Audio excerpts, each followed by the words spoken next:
So ഈ ഒരു ക്ലാസ്സിൽ നമ്മൾ ഉദ്ദേശിക്കുന്നത് വെച്ച് കഴിഞ്ഞാൽ നമ്മളെ UPSCയുടെ ഇന്ത്യൻ ഫോറസ്റ്റ് സർവീസ് എക്സാം എന്താണെന്നും അത് UPSCയുടെ സിവിൽ സർവീസ് എക്സാമിൽ നിന്ന് എങ്ങനെ വ്യത്യാസപ്പെട്ടിരിക്കുന്നു എന്ന് വിശദീകരിക്കുക എന്നുള്ളതുമാണ്.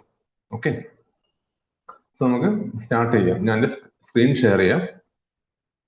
സോ നമുക്ക് നമ്മുടെ സബ്സ്ക്രൈബേഴ്സിൽ നിന്നും അതുപോലെ തന്നെ സ്റ്റുഡൻസിൽ നിന്നും കുറച്ച് ക്വസ്റ്റ്യൻസ് കിട്ടിയിട്ടുണ്ട്. ഇതാണ് ആ ക്വസ്റ്റ്യൻസ്. ഓക്കെ, സോ ഒരു ക്വസ്റ്റ്യൻ ആൻസർ സെഷൻ എന്നുള്ള രീതിയിൽ തന്നെ നമുക്ക് മുന്നോട്ട് പോവാം. ഓക്കെ, ഒന്നാമത്തത് എന്താണ് IFS, വാട്ട് ഈസ് IFS? രണ്ടാമത്തത് who would look into it, ആരൊക്കെയാണ് ഇതിലേക്ക് ഈ ഒരു എക്സാമിന് വേണ്ടി പ്രിപ്പയർ ചെയ്യേണ്ടത് അല്ലെങ്കിൽ എക്സാം അപ്ലൈ ചെയ്യേണ്ടത്. ഓക്കെ, അത് എന്ന് വെച്ച് കഴിഞ്ഞാൽ നമുക്ക് എന്തൊക്കെയാണ് അവരുടെ ആപ്റ്റിറ്റ്യൂഡ് എന്ന് നോക്കണം. അതുപോലെ തന്നെ എന്തൊക്കെയാണ് UPSC പറഞ്ഞിട്ടുള്ള ക്വാളിഫിക്കേഷൻസ്, എക്സ്പെഷ്യലി എഡ്യൂക്കേഷൻ ക്വാളിഫിക്കേഷൻ എന്നുള്ളതും നമുക്ക് നോക്കണം. അതുപോലെ തന്നെ എക്സാമിന്റെ സ്ട്രക്ചർ എങ്ങനെയാണ് എന്നുള്ളത്. പിന്നെ കൂടാതെ will marks of all papers consider for the rank list. Okay, എല്ലാ പേപ്പേഴ്സിന്റെ വ്യത്യസ്ത തരത്തിലുള്ള പേപ്പേഴ്സ് ഉണ്ട് ആ ഒരു മെയിൻസ് എക്സാമിൽ. അത് നമുക്ക് വിശദീകരിക്കാം എന്തൊക്കെയാണ് സ്ട്രക്ചർ എന്നും എന്തൊക്കെയാണ് പേപ്പേഴ്സ് എന്നും. അതിൽ ചോദ്യം വരുന്നത് എല്ലാ പേപ്പേഴ്സിന്റെയും മാർക്സ് നമ്മുടെ ഫൈനൽ റാങ്ക് ലിസ്റ്റിന് വേണ്ടിയിട്ട് എടുക്കുക എന്നുള്ളതാണ് ചോദ്യം വരുന്നത്. ആ ചോദ്യം എത്രത്തോളം റിലവന്റ് ആണ് എന്നുള്ളത് നമുക്ക് UPSCയുടെ സിവിൽ സർവീസ് എക്സാമിനേഷനുമായിട്ട് കമ്പയർ ചെയ്യുമ്പോൾ നമുക്ക് മനസ്സിലാവും. ഓക്കെ, അതുപോലെ തന്നെ എന്താണ് ഇന്ത്യൻ ഫോറസ്റ്റ് സർവീസ് എക്സാമിന്റെ സിലബസ് എന്നുള്ളത്, what is the syllabus of examination. Okay, അത് നമ്മുടെ സിവിൽ സർവീസ് എക്സാമിൽ നിന്ന് എങ്ങനെ വ്യത്യാസപ്പെട്ടിരിക്കുന്നു. കൂടാതെ what is the structure of the question paper. Okay, Indian forest service എക്സാമിനേഷന്റെ ക്വസ്റ്റ്യൻ പേപ്പർ എങ്ങനെയാണ് എന്നും അത് നമ്മുടെ സിവിൽ സർവീസ് എക്സാമിനേഷനിൽ നിന്ന് എങ്ങനെയാണ് വ്യത്യാസപ്പെട്ടിരിക്കുന്നതും നമുക്ക് നോക്കാം. ഓക്കെ, സോ ഫസ്റ്റ് ക്വസ്റ്റ്യൻ നമ്മൾ അഡ്രസ് ചെയ്യാൻ പോകുന്ന ഫസ്റ്റ് ക്വസ്റ്റ്യൻ ആണ് വാട്ട് ഈസ് IFS, എന്താണ് ഇന്ത്യൻ ഫോറസ്റ്റ് സർവീസ് എന്നുള്ളത്.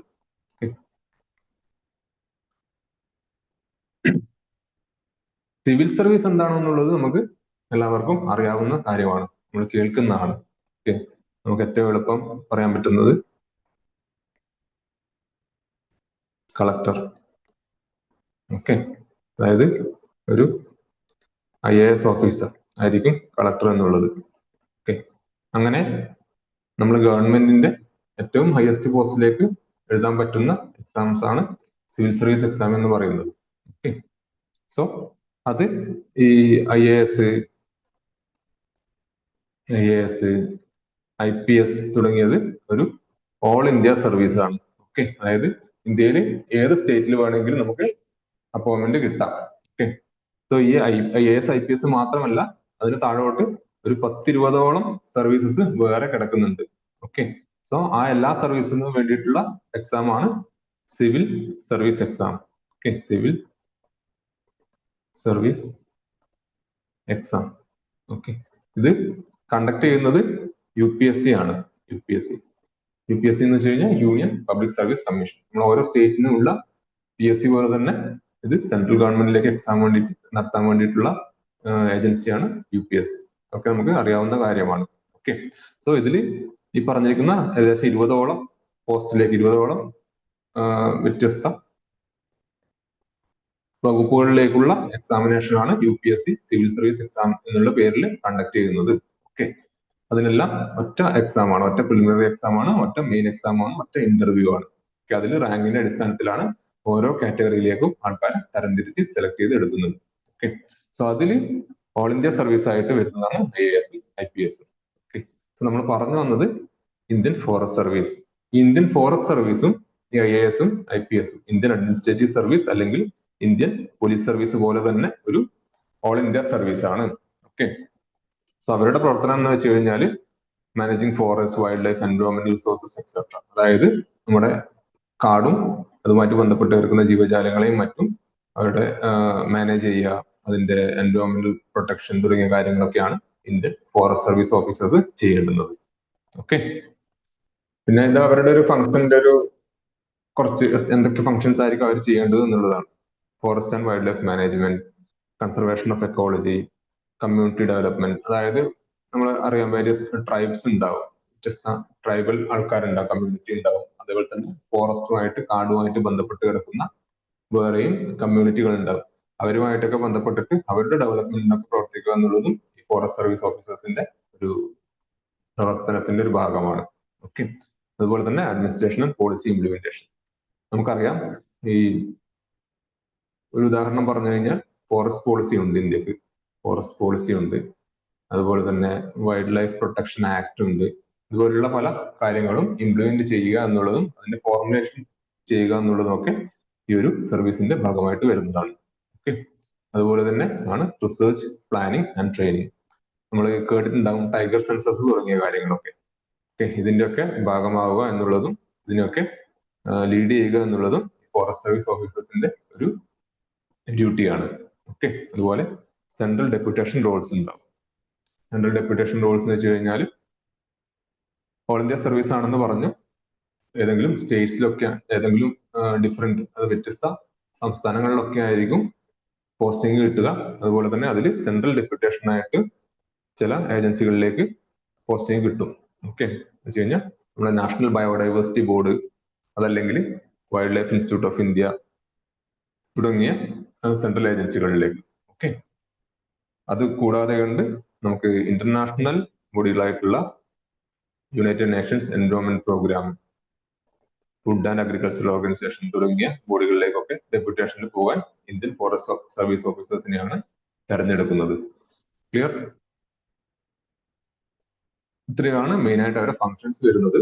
സോ ഇത് ഇതിന്റെ ജസ്റ്റ് ഒരു ടിപ്പിക്കൽ ഹയറാർക്കിയാണ്. ഏതൊക്കെയാണ് വ്യത്യസ്ത പദവികൾ? ഓക്കെ, ഒരു ഇന്ത്യൻ ഫോറസ്റ്റ് സർവീസ് ഓഫീസർക്ക് ലഭിക്കുന്ന വ്യത്യസ്ത പദവികളാണ് ഇവിടെ കൊടുത്തിട്ടുള്ളത്. അതിൽ ആദ്യം തന്നെ നമ്മൾ റാങ്ക് ലിസ്റ്റിൽ വന്നു, ഒരു റാങ്ക് ഹോൾഡർ ആയി എന്ന് വെച്ച് അക്കാദമി എവിടെയാണത്? ഡെറാഡൂണിലാണ്. ഓക്കെ, ഡെറാഡൂണിലാണ്. അവിടെ നമ്മൾ ട്രെയിനിങ് കിട്ടും.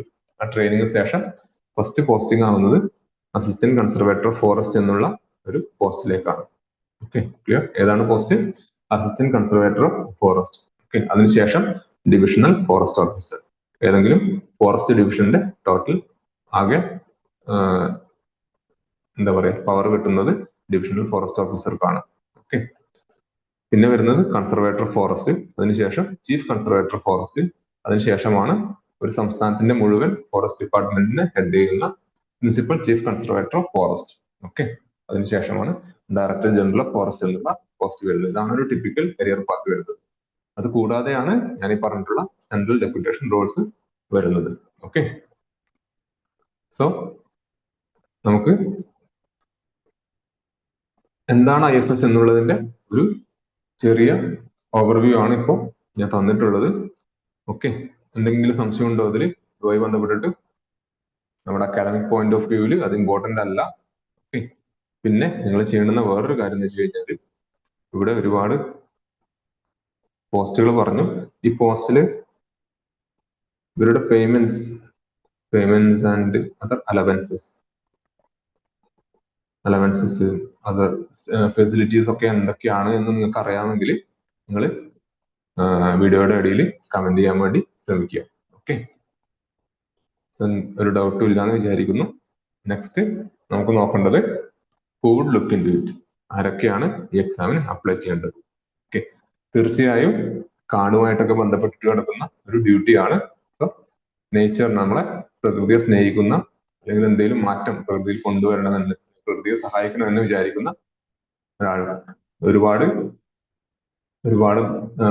നേരം വർക്ക് ചെയ്യാൻ, അല്ലെങ്കിൽ പ്രകൃതിയോട് ഇടചേർന്ന് വർക്ക് ചെയ്യാൻ താല്പര്യമുള്ള, അതുപോലെ തന്നെ ട്രൈബൽ കമ്മ്യൂണിറ്റീസും ഒക്കെ ആയിട്ട് ബന്ധപ്പെട്ട് വർക്ക് ചെയ്യാൻ താല്പര്യമുള്ള ആൾക്കാർ, അതുപോലെ ഒരുപാട് ദൂരം നടക്കാനൊക്കെ താല്പര്യമുള്ള, ട്രക്കിംഗ് ഒക്കെ ഇതിന്റെ ഒരു ഭാഗമായിട്ടുള്ള, ഇതിന്റെ ട്രെയിനിങ്ങിന്റെ ഭാഗമായിട്ട് വരും എന്നാണ് മനസ്സിലായിട്ടുള്ളത്. ഓക്കെ, അതുപോലെ കാട്ടിലൂടെയൊക്കെ ഒരുപാട് ദൂരമൊക്കെ നടക്കാൻ താല്പര്യമുള്ള ആൾക്കാർക്കൊക്കെ ഇതിന്റെ ഒരു ഭാഗമാവാം. ഓക്കെ, സോ ഇതിന്റെ ഒരു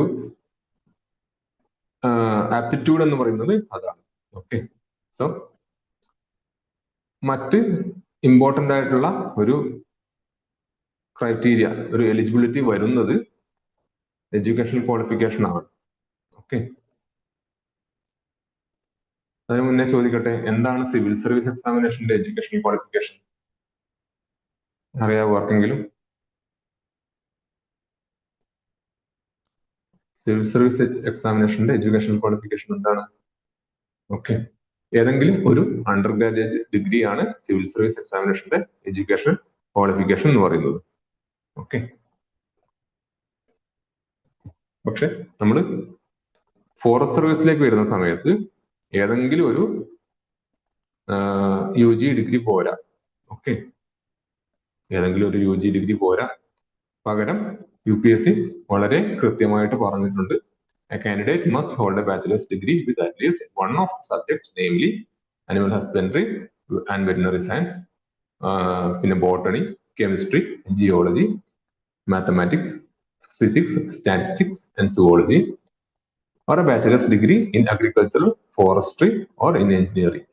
ഓക്കെ, സോ ഇത്രയും കാര്യങ്ങളിലുള്ള, ഇത്രയും പറഞ്ഞിരിക്കുന്ന സബ്ജക്റ്റിലുള്ള ഡിഗ്രി തന്നെ വേണം. ഇതിന് അത്രയും ഇമ്പോർട്ടന്റ് ആയിട്ട് UPSC പറഞ്ഞിട്ടുണ്ട്.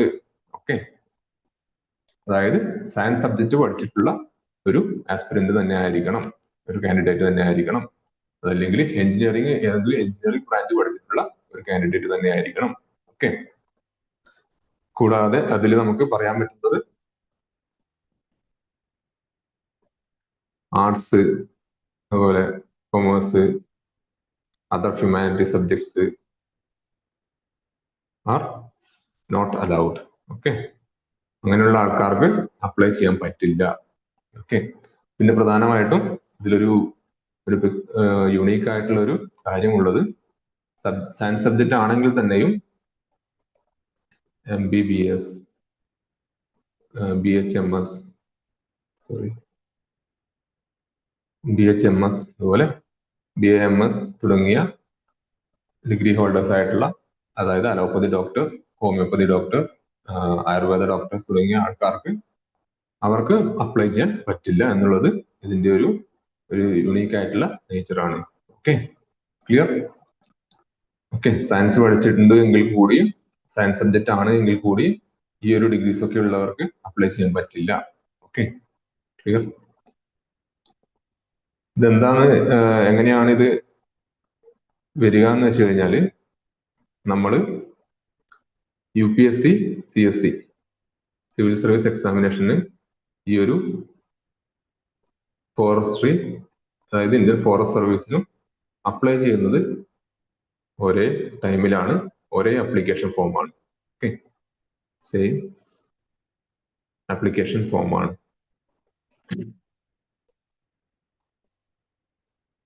സെയിം ടൈം തന്നെയാണ് അപ്ലൈ ചെയ്യുന്നത്.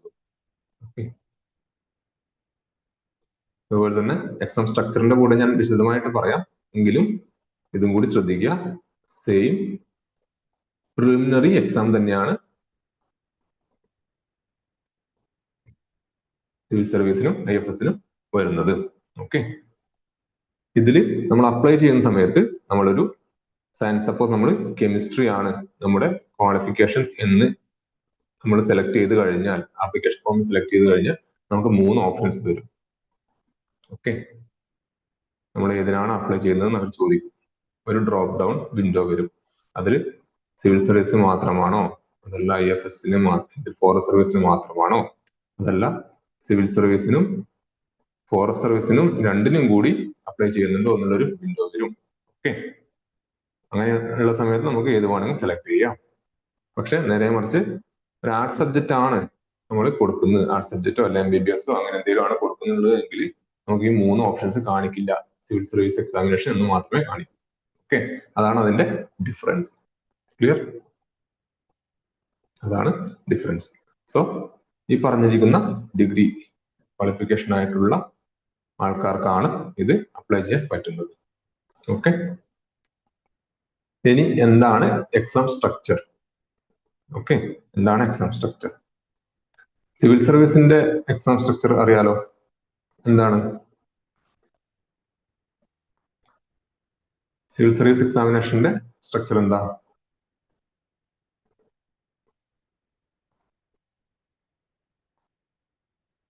സിവിൽ സർവീസ് എക്സാമിനേഷൻ സ്ട്രക്ചർ എന്ന് പറഞ്ഞു കഴിഞ്ഞാൽ, ഫസ്റ്റ് പ്രിലിമിനറി സ്റ്റേജ് ഉണ്ടാവും, പ്രിലിമിനറി ഉണ്ടാവും. അതുപോലെ തന്നെ സെക്കൻഡ് മെയിൻ എക്സാമിനേഷൻ ഉണ്ടാവും. തേർഡ് വരുന്നത് personality test or interview. Personality test എന്നാണ് നമ്മുടെ UPSCയുടെ നോട്ടിഫിക്കേഷനിൽ കാണിക്കുക. ഓക്കെ, ഇന്റർവ്യൂ എന്നും നമുക്ക് പറയാം. ഇന്റർവ്യൂ ഉണ്ടാവും. ഓക്കെ, ഈ സെയിം സ്ട്രക്ചർ തന്നെയാണ് IFSന്റെ എക്സാമിനേഷൻ. ഓക്കെ, പ്രിലിമിനറി ഉണ്ടാവും,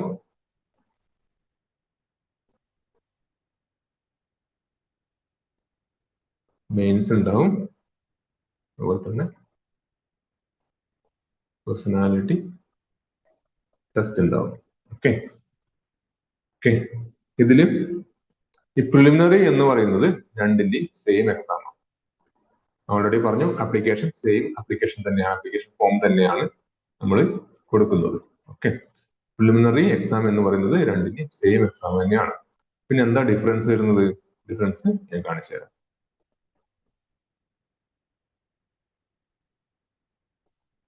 ഇതാണ് ഡിഫറൻസ്.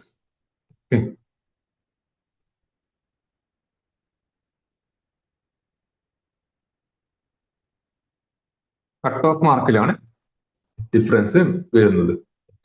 ഇത് 2018 മുതൽ 2024 വരെയുള്ള ഇയറിൽ ഓരോ വർഷവും നടന്നിട്ടുള്ള എക്സാമിന്റെ, സിവിൽ സർവീസ് എക്സാമിന്റെയും അതുപോലെ തന്നെ ഫോറസ്റ്റ് സർവീസ് എക്സാമിനേഷന്റെ പ്രിലിമിനറി എക്സാമിനേഷൻസിന്റെ കട്ട് ഓഫ് മാർക്സ് ആണ് കൊടുത്തിരിക്കുന്നത്. നിങ്ങൾ നോക്കിക്കഴിഞ്ഞാൽ മനസ്സിലാവും, എല്ലാ കൊല്ലവും ഫോറസ്റ്റ് സർവീസ് എക്സാമിനേഷന്റെ കട്ട് ഓഫ് നമ്മുടെ സിവിൽ സർവീസ് എക്സാമിനേഷന്റെ കട്ട് ഓഫിനേക്കാൾ 10 മുതൽ 15 മാർക്ക് വരെ അധികമാണ് വന്നിട്ടുള്ളത്. 98 വന്ന സമയത്ത് ഫോറസ്റ്റ് സർവീസിന്റെ 112 ആണ് വന്നിട്ടുള്ളത്. ഓക്കെ, അതുപോലെ 2024 87 വന്നിട്ടുള്ള സമയത്ത് 100 ആണ് ഫോറസ്റ്റ് സർവീസിന്റെ കട്ട് ഓഫ് വന്നിട്ടുള്ളത്. സെയിം എക്സാം ആണ് നടക്കുന്നതെങ്കിൽ കൂടിയും കട്ട് ഓഫ് മാർക്സ് കൂടുതലാണ് വരുന്നത്. Okay, clear? അതാണ് ഒരു ഡിഫറൻസ് ഉള്ളത്.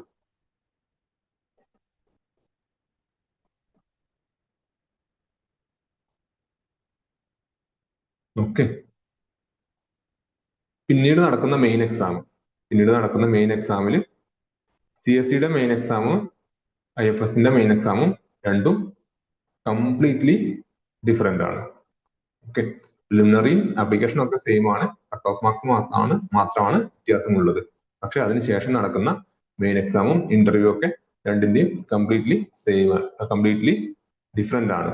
ഓക്കെ, ഇങ്ങനെ വന്നിടന്ന് രണ്ടും രണ്ട് വഴിക്ക് പോയി, IFSും CSEയും.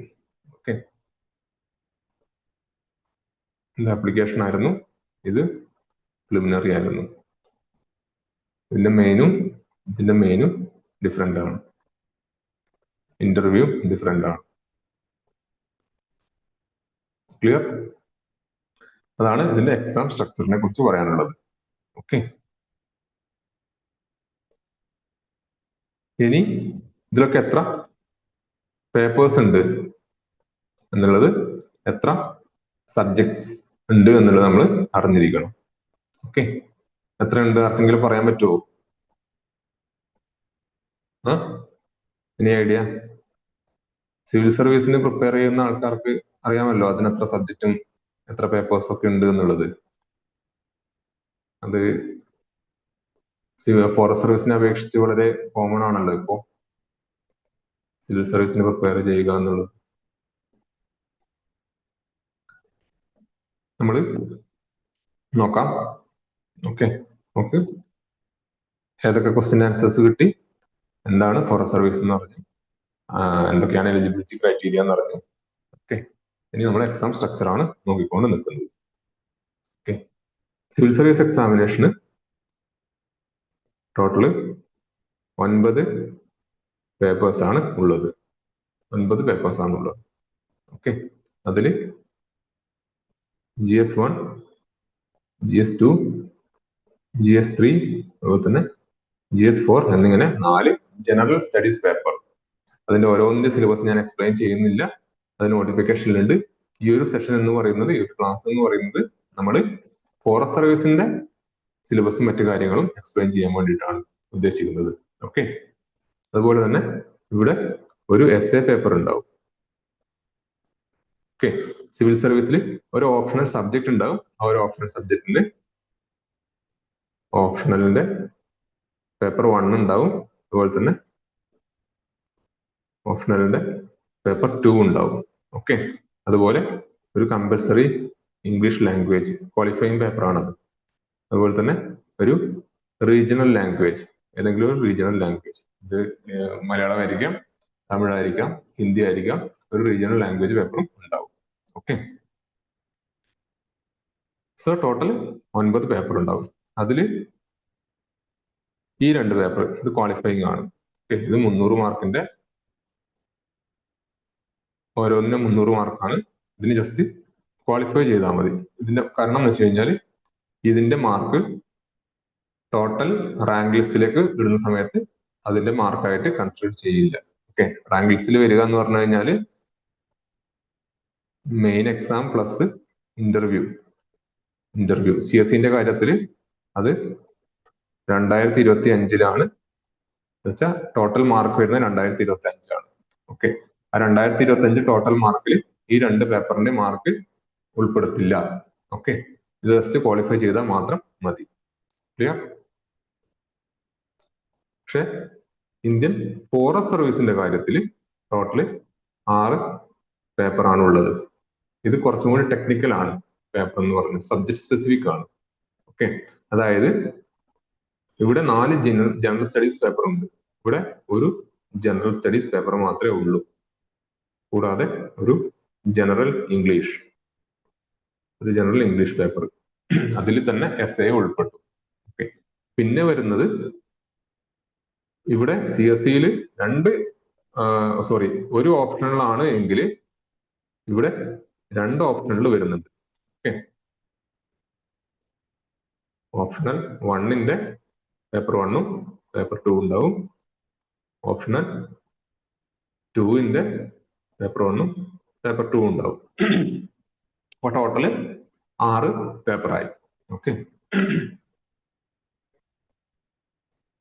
സോ ഇതിന്റെ കാര്യത്തിൽ ക്വാളിഫയിങ് ആയിട്ടുള്ള പേപ്പേഴ്സ് ഒന്നുമില്ല. എല്ലാ പേപ്പറിന്റെയും മാർക്ക് പ്ലസ് ഇന്റർവ്യൂവിന്റെ മാർക്കും കൂടിയിട്ടാണ് റാങ്ക് ലിസ്റ്റിൽ വരുന്നത്. ഓക്കെ, ക്ലിയർ ആയോ? അതാണ് ഈ ഒരു ക്വസ്റ്റ്യന്റെയും കൂടി ഉത്തരം. Will marks of all papers consider for the rank list. Okay, CSEന്റെ കാര്യത്തിൽ 2 പേപ്പേഴ്സ്, ഇംഗ്ലീഷ് പേപ്പറും അതുപോലെ തന്നെ റീജിയണൽ ലാംഗ്വേജ് പേപ്പറിന്റെ ക്വാളിഫയിങ് പേപ്പറാണ്. അതിന്റെ മാർക്ക് ഫൈനൽ റാങ്ക് ലിസ്റ്റിൽ ഉൾപ്പെടുത്താൻ വേണ്ടി കൺസിഡർ ചെയ്യില്ല.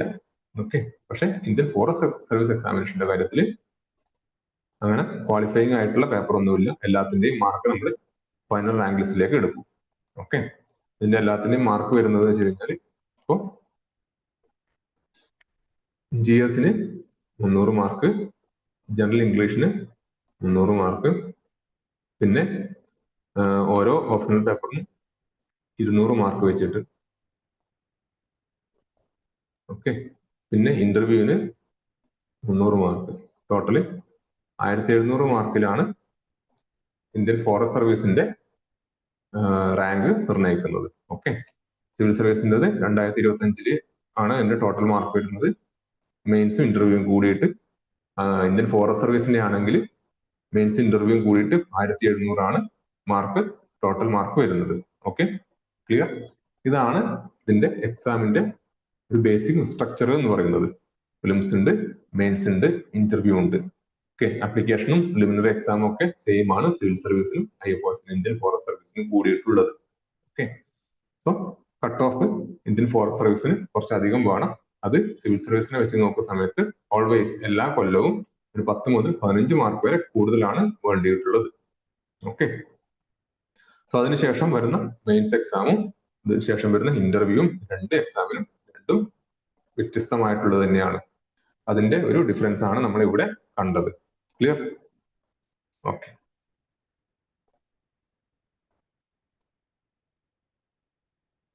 സോ എക്സാം സ്ട്രക്ചർ അതാണ്.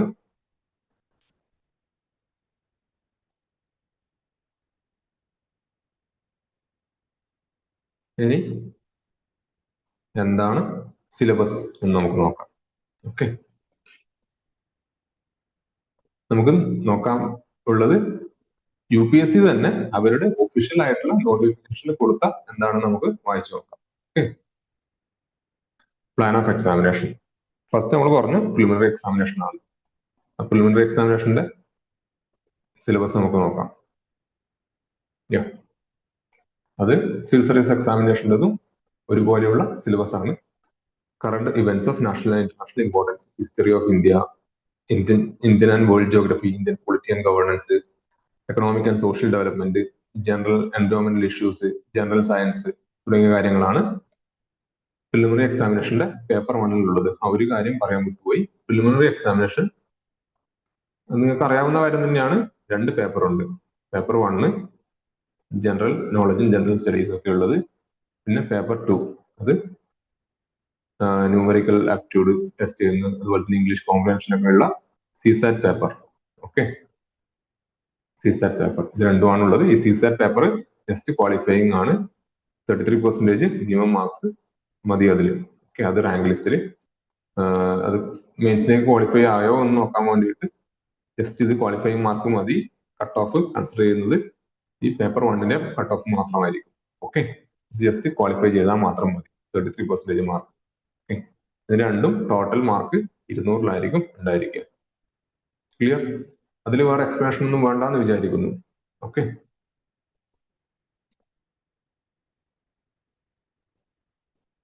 പിന്നെ ഇവിടെ പറഞ്ഞിരിക്കുന്ന ജനറൽ ഇംഗ്ലീഷിന്റെ സിലബസ് ആണ്. Candidate will be required to write an essay in English. Okay, other questions will be designed to test their understanding of English and workmanlike use of words. Passages will usually be set for summary or essay writing. Okay, അതായത് ഇംഗ്ലീഷിലെ നമ്മൾ എത്രത്തോളം പരിജ്ഞാനമുണ്ട് എന്ന് മനസ്സിലാക്കാനുള്ള ഒരു general ഇംഗ്ലീഷിന്റെ paper ആയിരിക്കും അത് വരുന്നത്. അതിന്റെ മാർക്ക് കൂടി നമ്മൾ ഫൈനൽ റാങ്ക് ലിസ്റ്റിൽ കൺസിഡർ ചെയ്യും എന്നുള്ളത് നിങ്ങൾ ഓർത്തിരിക്കണം. ഓക്കെ, സോ സിവിൽ സർവീസ് എക്സാമിനേഷന് essay എഴുതാൻ വേണ്ടി സെപ്പറേറ്റ് ഒരു essay പേപ്പർ ഉണ്ടായിരുന്നു. ഓക്കെ, പക്ഷെ IFOS ഇന്ത്യൻ IFS എന്നുള്ളതും IFOS എന്നുള്ളതും യൂസ് ചെയ്തിട്ട് കാണുന്നുണ്ട് ഇന്ത്യൻ ഫോറസ്റ്റ് സർവീസിനെ കാണിക്കാൻ വേണ്ടിയിട്ട്. ഓക്കെ, സോ നിങ്ങളെ അഭിപ്രായത്തിൽ ഏതാണ് ശരിയായിട്ടുള്ളത് എന്ന് കൂടി വീഡിയോയുടെ അടിയിൽ കമന്റ് ചെയ്യാൻ വേണ്ടി ശ്രമിക്കുക. ഓക്കെ,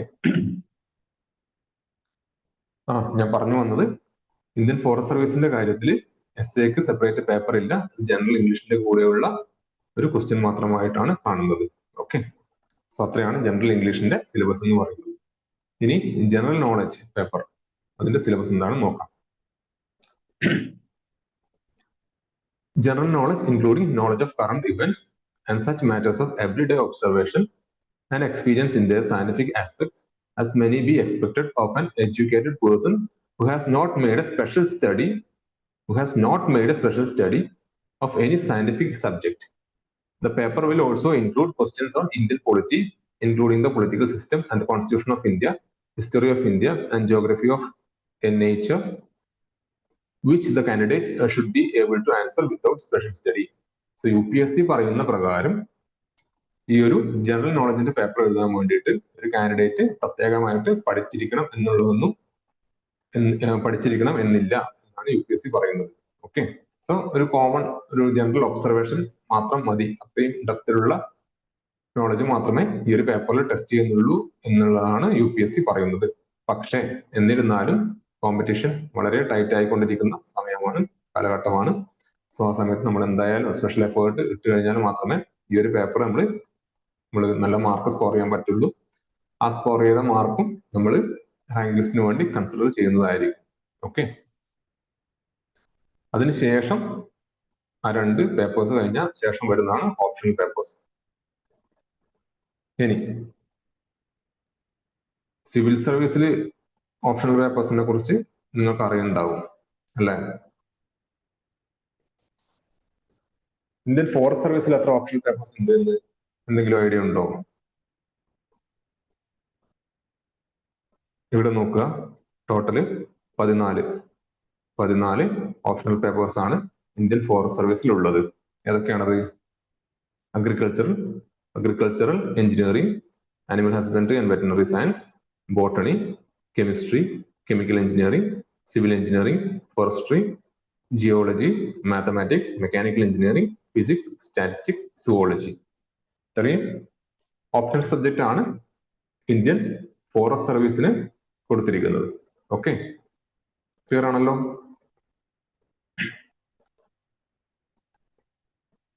ഇതിൽ വേറൊരു പ്രധാനപ്പെട്ട കാര്യമുണ്ട്. നമ്മൾ എന്തായാലും 2 ഓപ്ഷണൽ സബ്ജക്ട്സ് നമ്മൾ എടുത്തിരിക്കണം. ഓക്കെ, 1, 2 എടുത്തിരിക്കണം. പക്ഷെ ചില കോമ്പിനേഷൻസ് UPSC അലോ ചെയ്യുന്നില്ല. ഓക്കെ, ഫോർ എക്സാമ്പിൾ നമുക്ക് ഒന്ന് ജിയോളജി എടുക്കാം പ്ലസ് ഫോറസ്ട്രി എടുക്കാം. എന്നാൽ ഒരു സ്റ്റുഡന്റിന് അഗ്രികൾച്ചറൽ എഞ്ചിനീയറിംഗും എന്നുള്ള കോമ്പിനേഷൻ എടുക്കാൻ പറ്റില്ല. അതിന്റെ ലോജിക്ക് എന്തായിരിക്കും? ഒരുപാട് ടോപ്പിക് രണ്ടിലും ഒരുപോലെ വരുന്നതായിരിക്കാം അങ്ങനെ എടുക്കാൻ അനുവദിക്കാത്തതിന് കാരണം. ഓക്കെ, ഇനി അഗ്രികൾച്ചറും ആനിമൽ ഹസ്ബൻഡറി ആൻഡ് വെറ്റിനറി സയൻസും ആ ഒരു കോമ്പിനേഷൻ പറ്റില്ല. അതുപോലെ തന്നെ അഗ്രികൾച്ചറും ഫോറസ്ട്രിയും പറ്റില്ല. പിന്നെ കെമിസ്ട്രിയും കെമിക്കൽ എഞ്ചിനീയറിംഗ് ഒരുമിച്ചെടുക്കാൻ വേണ്ടി പാടില്ല. അതുപോലെ തന്നെ മാത്തമാറ്റിക്സ് ആൻഡ് സ്റ്റാറ്റിസ്റ്റിക്സ് രണ്ടും ഒരുമിച്ചെടുക്കാൻ വേണ്ടി പാടില്ല. ഓക്കെ, അതുപോലെ തന്നെ ഇവിടെ കൊടുത്തിരിക്കുന്ന എഞ്ചിനീയറിംഗ് സബ്ജക്ട്സ് ഉണ്ടോ? Chemical engineering, civil engineering, mechanical engineering, ഇതിൽ 2 എഞ്ചിനീയറിംഗ് സബ്ജക്ട്സ് ഒരുമിച്ച് എടുക്കാൻ വേണ്ടി പാടില്ല എന്നാണ് ഇവിടെ പറഞ്ഞിട്ടുള്ളത്. ഒരു എഞ്ചിനീയറിംഗ് സബ്ജക്റ്റും വേറെ എന്തെങ്കിലും അതർ സബ്ജക്റ്റും നമുക്ക് എടുക്കാം. ഓക്കെ, ഇത്രയുമാണ് UPSC സിവിൽ സർവീസ് എക്സാമിനേഷന്റെ ഓപ്ഷനിൽ നിന്ന് നമ്മുടെ ഇന്ത്യൻ ഫോറസ്റ്റ് സർവീസ് എക്സാമിനേഷന്റെ ഓപ്ഷനിൽ വ്യത്യസ്തമായി നിൽക്കുന്നത്. ക്ലിയർ ആണല്ലോ? വേറൊരു ഇമ്പോർട്ടന്റ് ആയിട്ടുള്ള കാര്യം കൂടിയുണ്ട്. നമ്മുടെ എക്സാം, സിവിൽ സർവീസ് എക്സാം നമുക്ക് ജനറൽ സ്റ്റഡീസ് പേപ്പറൊക്കെ വേണമെങ്കിൽ നമുക്ക് നമ്മുടെ റീജിയണൽ ലാംഗ്വേജിൽ അറ്റൻഡ് ചെയ്യാൻ പറ്റും. ഓക്കെ, നമുക്ക് ഫോർ എക്സാമ്പിൾ മലയാളത്തിൽ വേണമെങ്കിൽ നമ്മൾ സിവിൽ സർവീസ് എൻറ്റയർ എക്സാം ആ ഇംഗ്ലീഷ് പേപ്പർ ഒഴിച്ച് ബാക്കിയുള്ള എല്ലാ എക്സാമും എല്ലാ പേപ്പറും essay പേപ്പറും GS 1, 2, 3, 4 എല്ലാം മലയാളത്തിൽ എഴുതാൻ വേണ്ടി പറ്റും. ഓക്കെ, റീജിയണൽ ലാംഗ്വേജ് എഴുതാൻ വേണ്ടി പറ്റും. പക്ഷേ ഇന്ത്യൻ ഫോറസ്റ്റ് സർവീസിന്റെ കാര്യത്തിൽ മലയാളത്തിൽ പറ്റില്ല. അത് ഇംഗ്ലീഷിൽ മാത്രമേ പറ്റൂ. ഓക്കെ, ഇംഗ്ലീഷിൽ മാത്രമേ അലൗഡ് ആയിട്ടുള്ളൂ, എഴുതാൻ വേണ്ടി പറ്റൂ. ക്വസ്റ്റ്യൻ പേപ്പർ നോക്കിക്കഴിഞ്ഞാലും അതിൽ ക്വസ്റ്റ്യൻ കൊടുത്തിരിക്കുന്നത് ഇംഗ്ലീഷിൽ മാത്രമായിരിക്കും. സിവിൽ സർവീസ് എക്സാമിനേഷന്റെ കാര്യത്തിലാണെങ്കിൽ ഇംഗ്ലീഷിലും ഹിന്ദിയിലും കൊടുത്തിട്ടുണ്ടാവും. ഓക്കെ, ഫോറസ്റ്റ് സർവീസിൽ ഇംഗ്ലീഷ് മാത്രമായിരിക്കും ക്വസ്റ്റ്യൻസ് കൊടുത്തിട്ടുണ്ടാവുക. ക്ലിയർ? Any doubt? എന്തെങ്കിലും സംശയം ഉണ്ടോ ഇതുവരെ പറഞ്ഞ കാര്യത്തിൽ?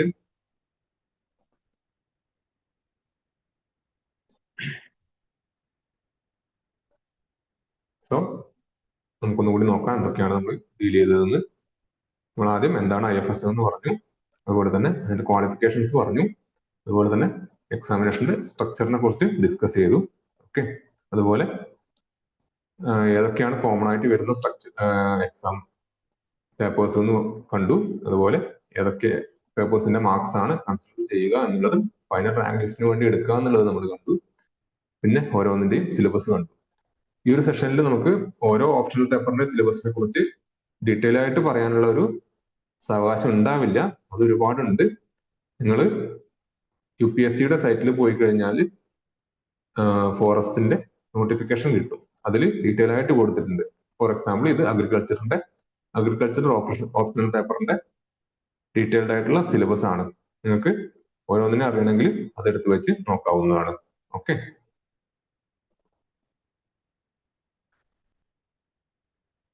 ഇനി നമുക്ക് നോക്കാനുള്ളത് ക്വസ്റ്റ്യൻ പേപ്പറിന്റെ സ്ട്രക്ചർ എങ്ങനെയാണ് എന്നുള്ളതാണ്. ഓക്കെ, ഇന്ത്യൻ ഫോറസ്റ്റ് സർവീസ് എക്സാമിനേഷന്റെ ക്വസ്റ്റ്യൻ പേപ്പറിന്റെ സ്ട്രക്ചർ എങ്ങനെയാണ് എന്നുള്ളതാണ് നമുക്ക് ഇനി നോക്കാനുള്ളത്. നമുക്ക് ജനറൽ ഇംഗ്ലീഷ് എടുത്തു നോക്കാം.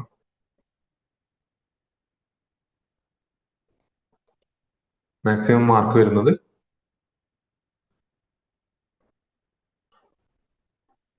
300 മാർക്കാണ്. 3 മണിക്കൂറാണ് പരീക്ഷ വരുന്നത്. ഇതിൽ എല്ലാ ക്വസ്റ്റ്യൻസും അറ്റൻഡ് ചെയ്യണം. ഇംഗ്ലീഷ് പേപ്പറാണ്, ഇംഗ്ലീഷിൽ മാത്രമേ അറ്റൻഡ് ചെയ്യാൻ പാടുള്ളൂ.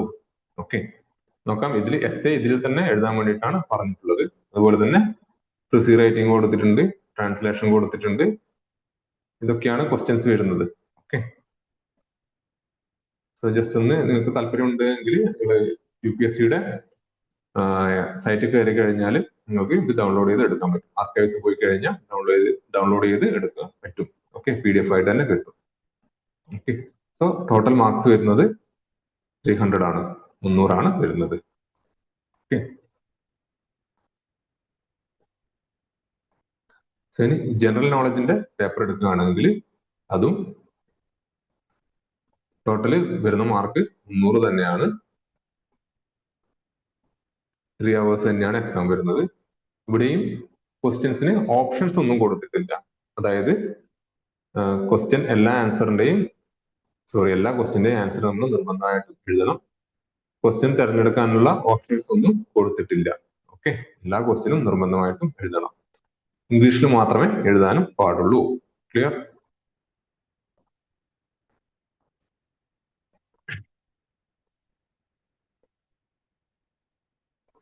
ഓക്കെ, ഇതിലെന്ന് പറഞ്ഞു കഴിഞ്ഞാൽ 6 ക്വസ്റ്റ്യൻ ആണ് ഉണ്ടായിരിക്കുക.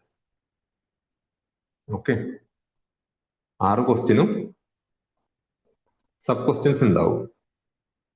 ഓക്കെ, 1, 2, 3 അങ്ങനെ 6 ക്വസ്റ്റ്യൻ ഉണ്ടാവും. 6 ക്വസ്റ്റ്യനും സബ് ക്വസ്റ്റ്യൻ ഉണ്ടാവും. ഒരു സബ് ക്വസ്റ്റ്യൻ എന്ന് പറഞ്ഞു കഴിഞ്ഞാൽ 15 മാർക്കിന്റെ 2 സബ് ക്വസ്റ്റ്യനും 10 മാർക്കിന്റെ 2 സബ് ക്വസ്റ്റ്യനും. ടോട്ടല് ഒരു ക്വസ്റ്റ്യൻ വരുന്നത് 50 മാർക്കിനായിരിക്കും. Okay, clear?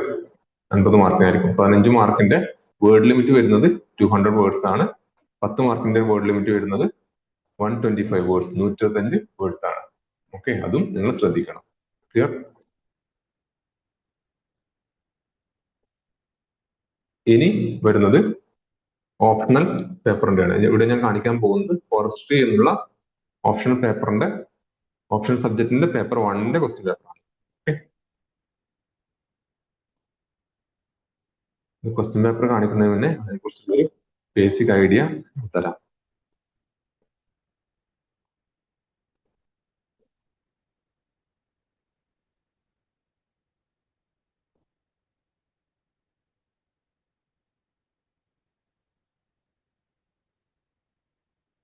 നമ്മുടെ ഓപ്ഷണൽ പേപ്പറിൽ ടോട്ടല് 8 ക്വസ്റ്റ്യൻ ആണ് ഉണ്ടായിരിക്കുക.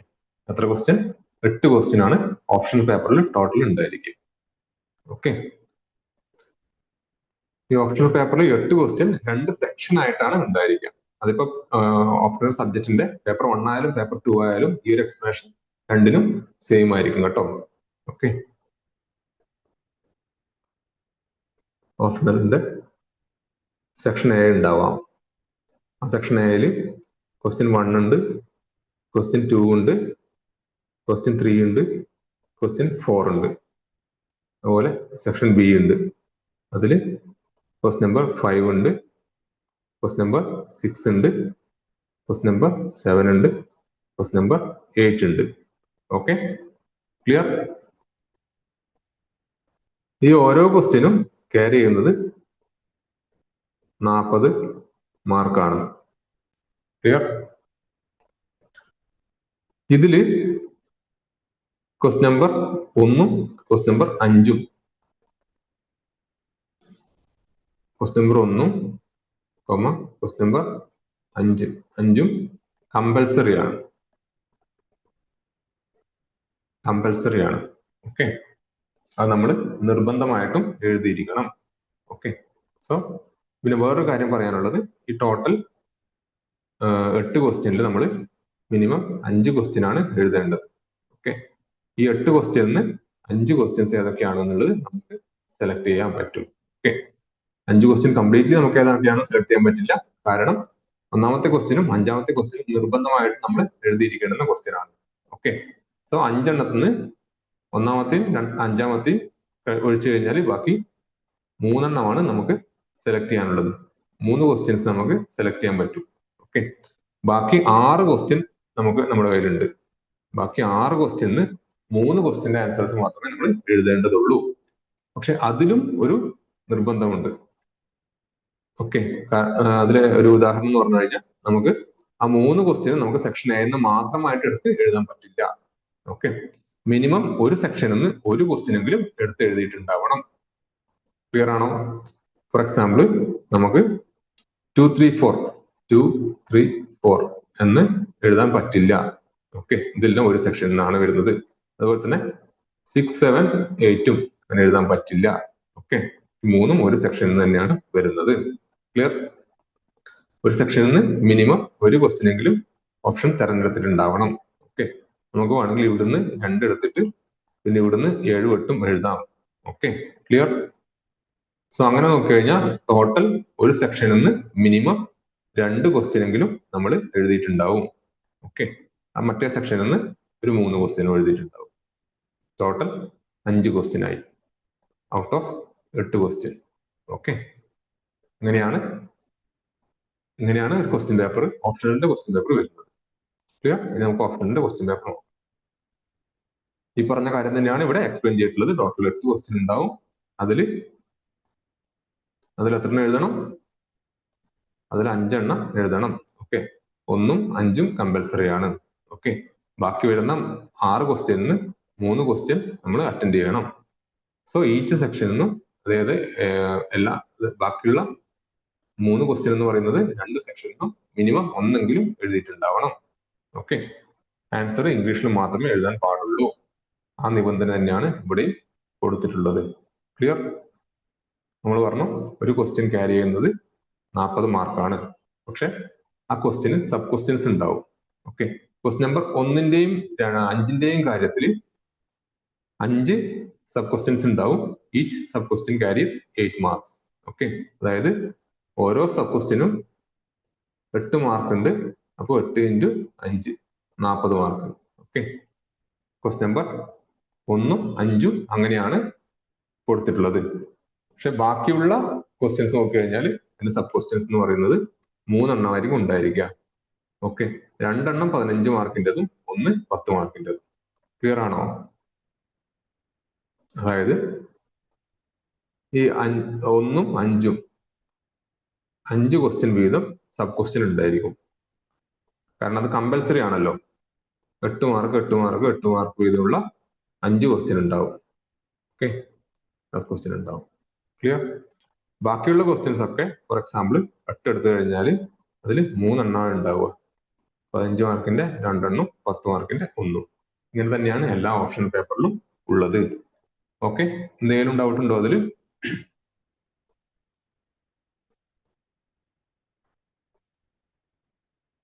ഓക്കെ, സെക്ഷൻ ബിയിൽ 5, 6, 7, 8 വരുന്നുണ്ട്. അതിൽ 5ാമത്തേൽ ഇതാ പറഞ്ഞ പോലെ തന്നെ 5 സബ് ക്വസ്റ്റ്യൻ ആണുള്ളത്. 8 മാർക്കിന്റെ 5 സബ് ക്വസ്റ്റ്യൻ ഉണ്ട്. ബാക്കിയുള്ള ക്വസ്റ്റ്യനിൽ 3 സബ് ക്വസ്റ്റ്യൻസ് ആണ് വരുന്നത്. ക്ലിയർ?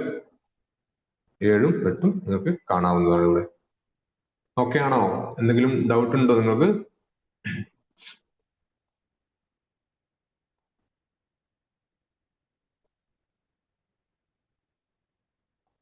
സോ നമ്മൾ കണ്ടു എന്താണ് ഇന്ത്യൻ ഫോറസ്റ്റ് സർവീസ് എക്സാമിനേഷൻ എന്നുള്ളത്. അതുപോലെ തന്നെ എന്താണ് അതിന്റെ എലിജിബിലിറ്റി ക്രൈറ്റീരിയ എന്നുള്ളതും കണ്ടു. പിന്നെ എന്താണ് എക്സാം സ്ട്രക്ചർ കണ്ടു.